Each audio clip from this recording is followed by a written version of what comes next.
friends! Welcome back to Belle's Library. I'm Heather, and today I am going to talk to you guys about the worst books that I read this year.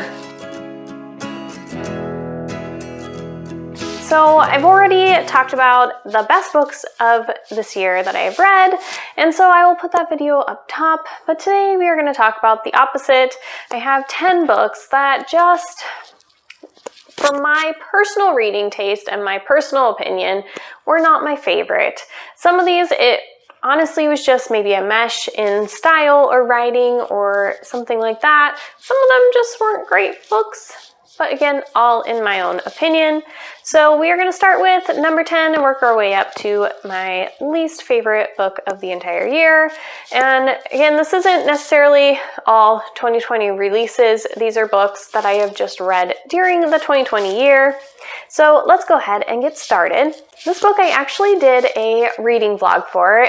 I read it after I did a try a chapter tag video, and it was my favorite first chapter, and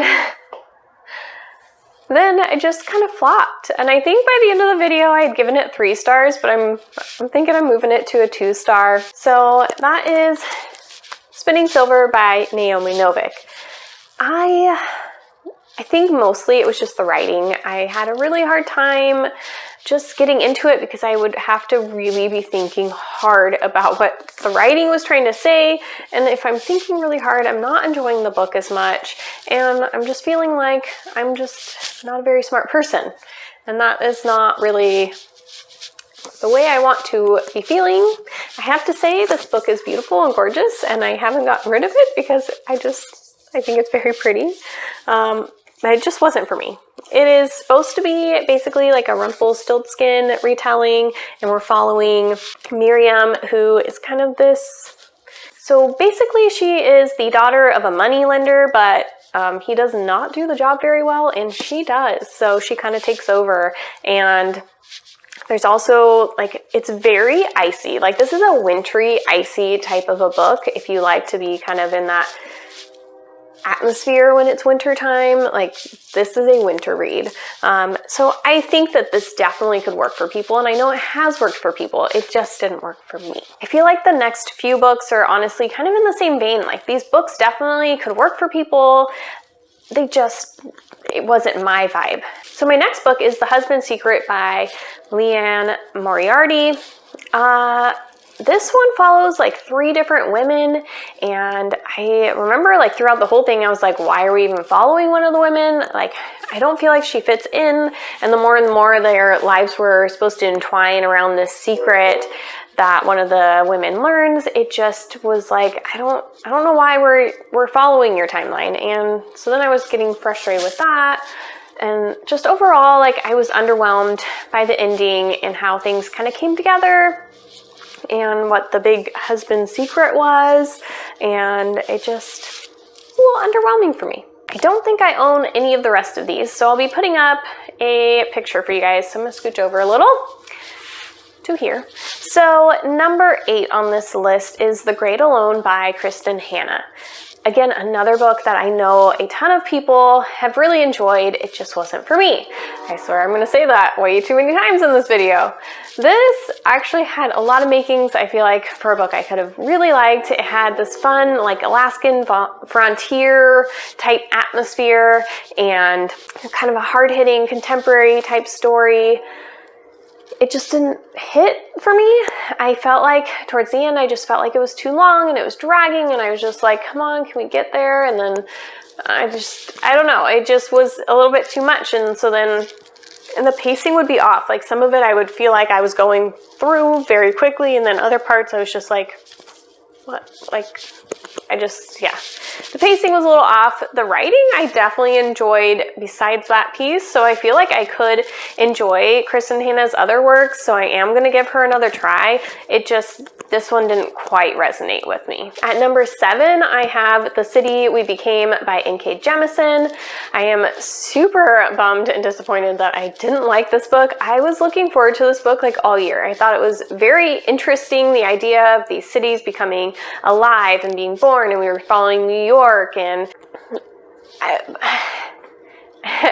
this was really truly a case of writing. Like, similar to Spinning Silver, was just struggling so hard understanding what she was saying. Like, it would just take so much brain power, and it just made it less enjoyable for me. It took me forever. I almost DNF'd this book a bunch of times, but I was just so excited for it all year that I finished it, because I was just like, maybe like by the end it'll be better and I'll be like, yay, and it just did not work for me at all. So next up on this list, we have If I Never Met You by Mahari McFarlane.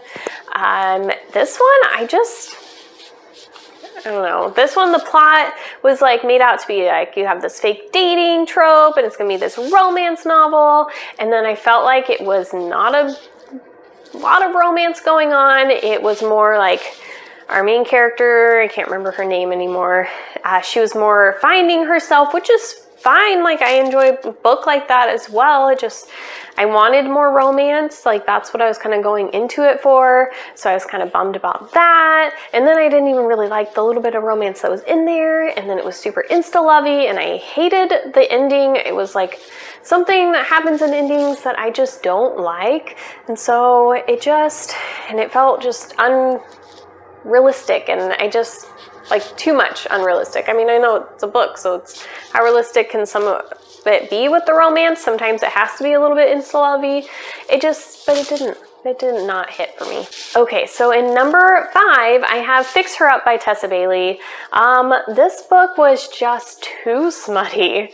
I haven't really figured out what my ideal amount of smut is, but this book, like, I couldn't even get in on a romance, because it would be like 2 pages of our characters actually talking and maybe being a little bit romantic with each other, and then like a big old chunk of smut, and then we'd have 2 more pages of them actually talking, and then a whole bunch more smut. And I was just like, I want to actually build on the story a little bit here too, please. Like, I just, I want to see more about their relationship.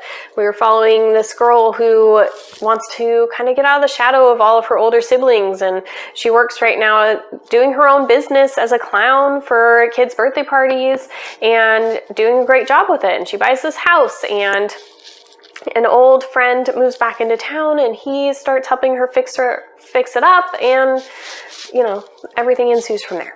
So, but yeah, this one was just, I couldn't get into the romance because it wasn't time for it. There was no time for it. All we were doing was just smut. So in the number 4 spot, we have We Met in December by Rosie Curtis. And this one follows like our main character. She moves in to this like house, and she's living with a few other people, and the main rule is nobody's supposed to be sleeping together, and she really likes one of the guys there, and they kind of have this back and forth thing where they never actually like hit it off fully because something gets in the way every time, and it just was a little bit too much of that. And I don't really remember a ton. Otherwise, it was a very slow burn romance, like really slow burn. And I almost feel like they would have been better as friends. Like, they were really, really good, sweet friends. And yeah, it was just like that back and forth of, oh, we're almost gonna maybe get together, and then no, like this is gonna block our way. And it was like the same thing that would block them every single time. And it was just annoying. So in number 3 spot, I have Ever After by Olivia Buig. So this was actually a horror graphic novel that I got from NetGalley, and I was excited to try out a horror graphic novel. I hadn't read that genre within the graphic novel world yet, and still trying to kind of find my groove in what I like in graphic novels.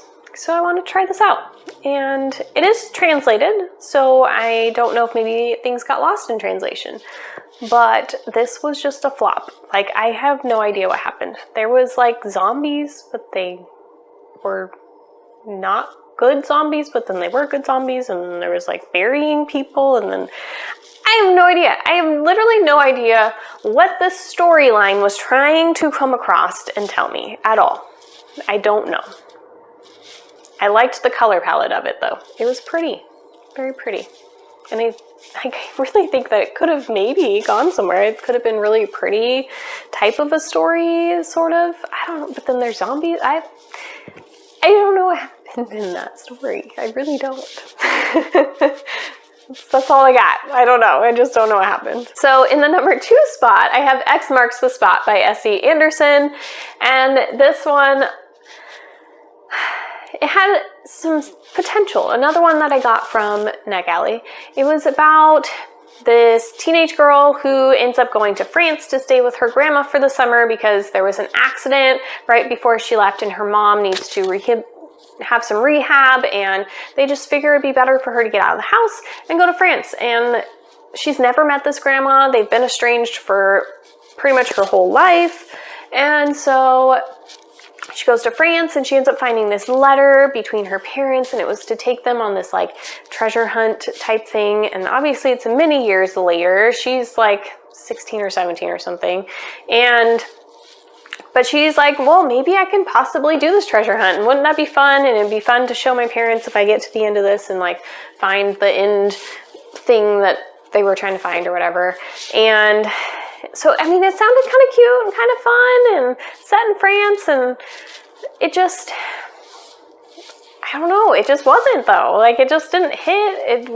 She kept like blaming herself really bad for the accident and her mom getting hurt, but then she like never really seemed to grow very much from it. And she just constantly would say like, oh, I can't have fun because it's all my fault that my mom's hurt. Oh, I can't do that. I can't have fun because, so every time she would start to maybe have fun, she would stop and just be like, I can't have fun because I hurt my mom. And it was just like, can we go somewhere with that plot line then? Like, yeah, so that was frustrating. And then the end, like, it was literally like 17 years or something of the parents and the grandma not talking. And it wrapped up and everything was all fine and gravy between everybody in like 5 pages. It was like, wait, what? Okay, we're all just moving on and we're happy. Okay, cool. Yeah, no, that one wasn't for me. Okay, and then number 1 is The Girl on the Train. This one I actually DNF'd. It was my only DNF for the year, I'm pretty sure. And this one's by Paula Hawkins, and I hated the narrator. Unreliable narrator who just kept getting drunk and then being like, no, I'm not going to get drunk because tomorrow I really want to solve this mystery of where this girl went and got lost, and maybe it'll help change my whole life around. And then guess what? She'd get drunk again and she couldn't remember anything and she'd hurt herself and fall down the stairs, and then she'd have a million other consequences because she just kept getting so drunk. And I was just like, I can't take this. Like, I don't know. It was really just annoying. Like, the repetition of, I'm not going to get drunk, and then I get drunk, and then I can't remember anything, so then I can't solve this. And then it's just like over and over, like I'm doing right now. I'm just repeating myself. So anyways, that one was a dud for me, and I just didn't want to read it, so I skipped it. And that's what happened. So yeah, those are my 10 least favorite reads of the entire year, or worst books of the year, or whatever you want to call it. If you guys haven't already, definitely subscribe to my channel so you can get more content from me and join the family and talk books down below.